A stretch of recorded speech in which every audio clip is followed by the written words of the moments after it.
Sir, as you know, a lot of the energy in the Republican Party, some of the animating issues have to do with deficit and spending. And I ask you, given the concern among Republican voters about deficit spending, how it is that Republicans can get behind allowing the Bush tax cuts to go forward for the wealthiest Americans, something that will cost $700 billion, borrowed money, deficit spending. How do you square that up? Well, Savannah, it doesn't make any sense to raise taxes in order to keep current tax policy in place. I think, frankly, that's a false choice.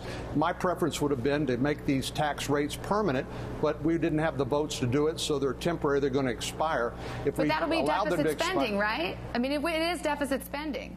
I think that's a false construct, with all due respect, because these are current tax rates. We're talking about the largest tax increase in American history, and particularly Democrats, I think, and Republicans are looking now to say, you know what, even if we're for raising the marginal tax rates to what they were in the 90s, the worst time to be doing this is during a time of fragile economic recovery. Right. So I hope we can come together and to stave that off, because I can't think of a worse anti-stimulus at this time than this huge tax increase.